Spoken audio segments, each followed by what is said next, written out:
ইমানদার হয় যারা, আল্লাহর উপরে আস্থা রাখে তারা। আওয়াজ করে বলেন সুবহানাল্লাহ। ওয়ালাল্লাহি ফালইয়াতাওয়াক্কালিল মুতাওয়াক্কিলুন।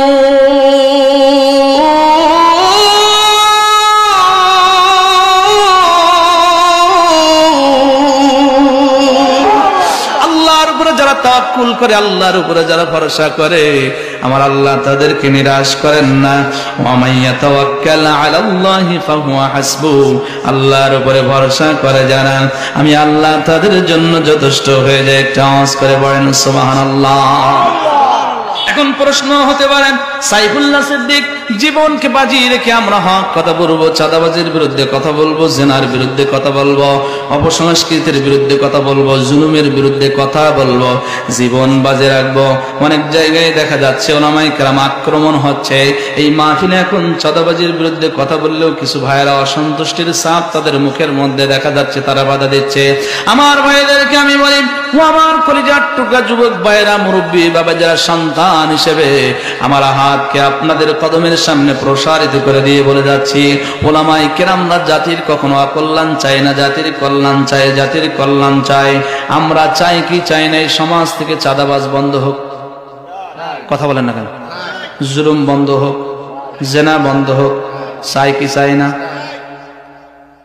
আল্লাহ পাক রব্বুল আলামিন বলছেন, এই সমাজের মধ্যে এক শ্রেণীর মানুষদের থাকা প্রয়োজন। এখান থেকে 10 বছর 15 বছর আগে কিছু কিছু উলামায়ে কেরামরা বলতো দল করা হারাম, রাজনীতি করা হারাম।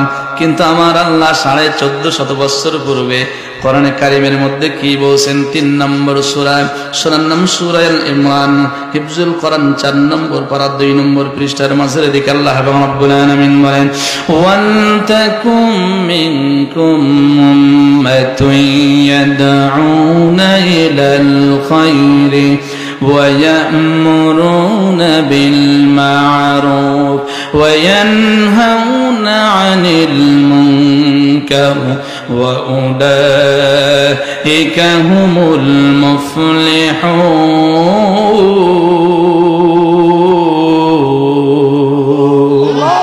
মনোযোগ দিন, আপনাদের মনোযোগ আছে তো? একটু আল্লাহু আকবার জোরে হয় না? সৎ কাজের আদেশ করলে অসৎ কাজের নিষেধ করলে লাভ কি? অনেক লম্বা লম্বা পয়েন্ট, কিন্তু আমি সংক্ষিপ্ত পরিসরে আপনাদের মস্তিষ্কে একটু কিছু দেওয়ার জন্য চেষ্টা করতেছি, যেহেতু সময় অনেক কম, 5টা পয়েন্ট শেষ করতে হবে। সৎ কাজের আদেশ করলে লাভ কি, আর না করলে ক্ষতি কি?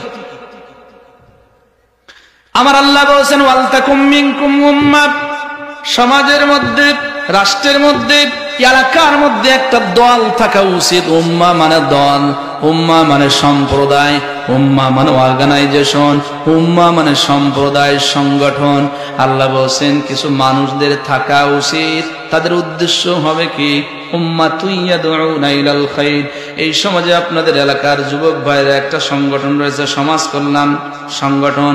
এই পরিষদের কিছু লক্ষ্য উদ্দেশ্য আমি দেখেছি, মদ থেকে যুবকদেরকে ফিরিয়ে রাখা, জুয়া থেকে ফিরিয়ে রাখা, জিনা ব্যভিচার থেকে ফিরিয়ে রাখা, একটা আদর্শ সমাজ, একটা আদর্শ জাতি উপহার দেখা, পর্নোগ্রাফি থেকে যুবকদেরকে ফিরিয়ে রাখা। কতই না সুন্দর উদ্যোগ! আমার আল্লাহ এই কথাই 1450 বছর পূর্বে গোটা পৃথিবীর মানব জাতিদের কাছে ক্লিয়ার করে দিয়েছেন।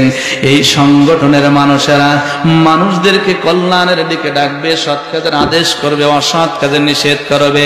এই যে জীবন বাজি রেখে এত বড় গুরু দায়িত্ব তারা পালন করবে, তাদের লাভ কি? ওয়াউলাইকা হুমুল মুফলিহুন। আমার আল্লাহ বলেন, লক্ষ কোটি কোটি মানুষের মধ্য থেকে যারা জীবনকে বাজি রেখে মানুষদেরকে কোরআনের দিকে রাখবে, কল্যাণের দিকে রাখবে, অসত্যের বিরুদ্ধে কথা বলবে, আমি আল্লাহ ঘোষণা দিয়ে দিলাম, এরাই হবে সফল কাম। কোরআনুল কারীমের কাছে প্রশ্ন করলাম, ও কোরআন, সফল কাম হবে কারা? কোরআন প্রতি উত্তরে বলছেন, ফামান ফাকালাত মাওয়াজিনুহু ফাউলাইকা হুমুল মুফলিহুন।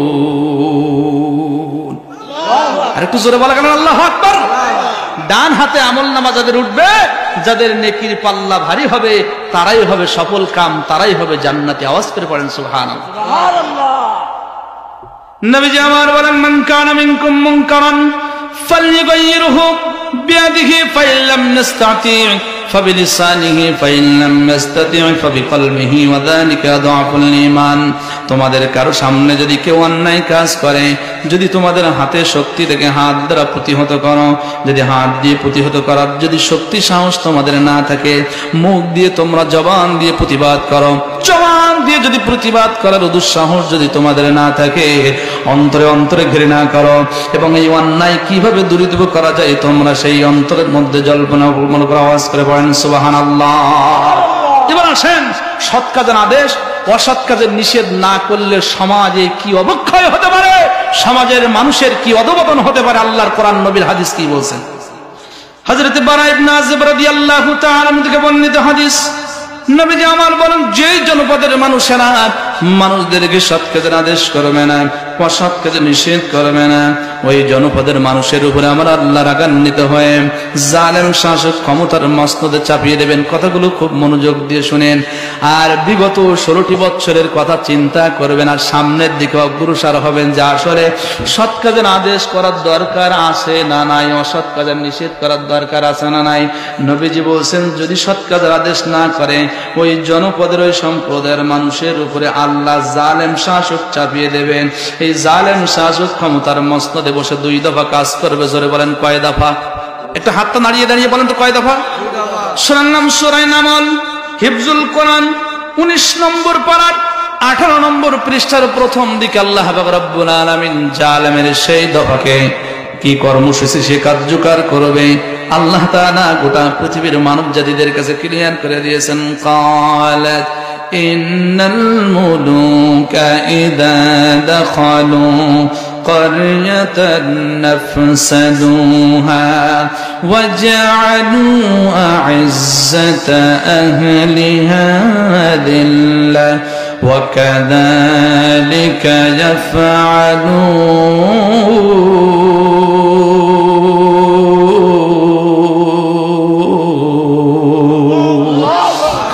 মসনদে বসে এক নম্বর যে কাজ করবে কর্মসূচি তারা পালন করবেন, মানুষের মধ্যে বিশৃঙ্খলা সৃষ্টি করবে, বিপর্যয় সৃষ্টি করবে, ভাই ভাইয়ের সঙ্গে দাঙ্গা মাহাঙ্গা লাগিয়ে দেবে।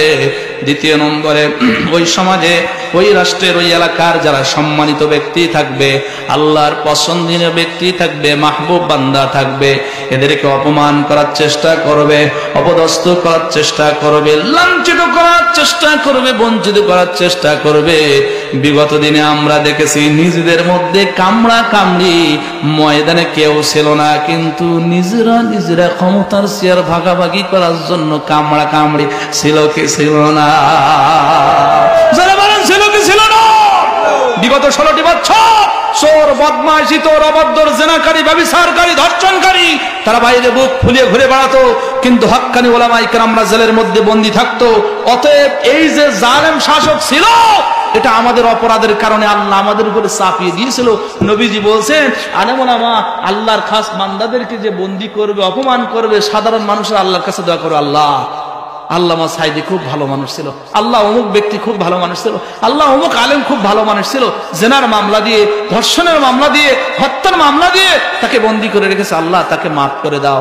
নবী বলছেন, জালেম ক্ষমতায় থাকাকালে দোয়া করতে করতে চোখ দিয়ে পানি, কেন চোখ দিয়ে যদি রক্ত বাইর হয়, জালেমের বিরুদ্ধে এদের দোয়া আল্লাহ মঞ্জুর করবে না, কারণ তারা প্রথমেই ভুল করেছে। কথা বলেন না কেন? কথা বলেন না কেন? ঠিক কিনা? সৎ কাজের আদেশ না করলে, অসৎ কাজের নিষেধ না করলে জালেম শাসক বসিয়ে দেবেন বলছেন কে? রাগান্বিত হয়ে। সৎ কাজের আদেশ অসৎ কাজের নিষেধ না করলে সমাজের মধ্যে বিপর্যয় আসার সম্ভাবনা রয়েছে। হাদিসটার দলিল হল আল্লামা আশরাফী থানভী রাহমাতুল্লাহ আলাইহি একটা খুতবা লিখেছেন, খুতবাতুল আহকাম। একটা অধ্যায় রয়েছে, সেই অধ্যায়টা হলো সৎ কাজের আদেশ অসৎ কাজের নিষেধ। শেষ দিকে হাদিস খানা নিয়ে এসেছেন আল্লাহর নবীর সাহাবী হযরত আবু হুরায়রা রাদিয়াল্লাহু তাআলা আনহু থেকে বর্ণিত হাদিস। নবীজি আমার বলেন, একটা জনপদের মানুষরা এত অন্যায় অপকর্ম করেছিল যে, নিজেদের নফসের উপরে এত অন্যায় জুলুম করেছিল যে, আমার আল্লাহ জিবরিল আমিনকে পাঠিয়ে দিয়েছিলেন, যাও যাও জিবরাইল অমুক শহরটাকে তুমি ওলট পালট করে দিয়ে আসো, ধ্বংস করে দিয়ে আসো।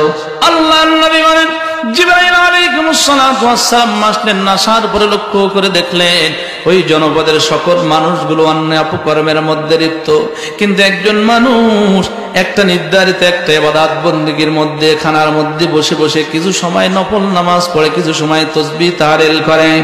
জিবরাইল আলাইহিস সালাতু ওয়াস সালাম ওই ব্যক্তির প্রতি তার অন্তরে মায়া হলো। আমার আল্লাহকে ডাক দিয়ে বলছেন, আয় আল্লাহ, এই জনপদকে তুমি ধ্বংস করার জন্য এখানে আমাকে পাঠিয়ে